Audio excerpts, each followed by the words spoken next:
I conceive of God, in fact, as a means of liberation and not a means to control others. Quote by American writer James Baldwin. Hi, my name is Lynda Hurt, deacon at Good Shepherd in Kansas City, Missouri.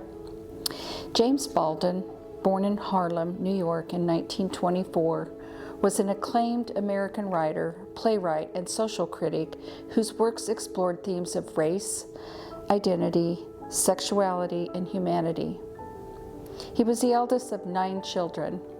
His complex relationship with his stepfather, a strict preacher, and his experience growing up in a racially segregated and impoverished neighborhood profoundly shaped his worldview and writing. Baldwin's early life was marked by a deep love of literature. He discovered his talent for writing while in school and found solace reading works by Charles Dickens, Harriet Beecher Stowe, and James Joyce. He briefly followed in his stepfather's footsteps by becoming a young preacher, but he left the pulpit at 17, realizing he could not reconcile his religious faith with his growing sense of personal freedom and artistic identity.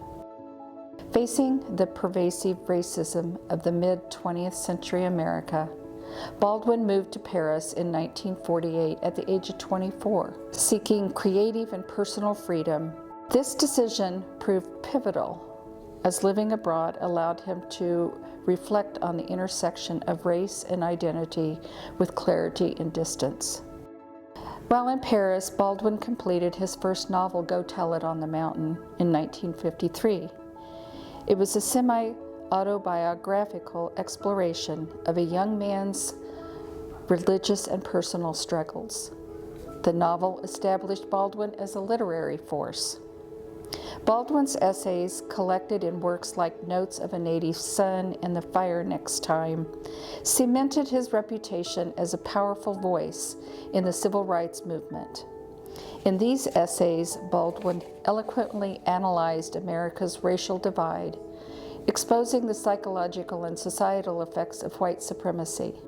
His fearless critique of systemic racism and his ability to humanize complex issues resonated widely. Throughout his life, Baldwin was openly gay, which further informed his writing.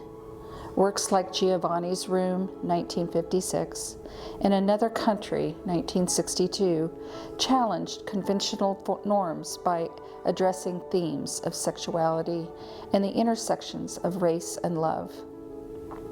Baldwin's boldness in exploring these topics was groundbreaking at the time when they were largely taboo. Baldwin spent much of his life abroad, and his global presence made him a voice not just for African Americans, but the oppressed people worldwide. But he remained deeply connected to the civil rights struggle in the United States. He returned often, participating in protest, working alongside figures like Martin Luther King Jr. and Malcolm X, and bearing witness to the turbulent social upheavals of the 1960s.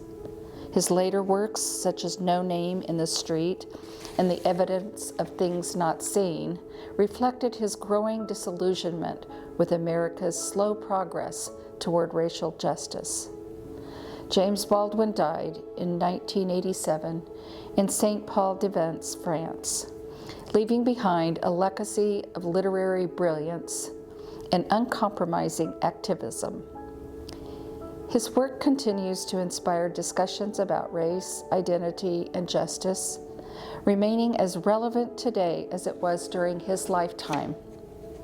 The 2016 documentary, I Am Not Your Negro, based on Baldwin's unfinished manuscript, Remember This House, brought renewed attention to his life and ideas. Through his novels, essays, plays, and speeches, Baldwin's writing remains a profound exploration of the human condition, challenging readers to confront uncomfortable truths about themselves and society.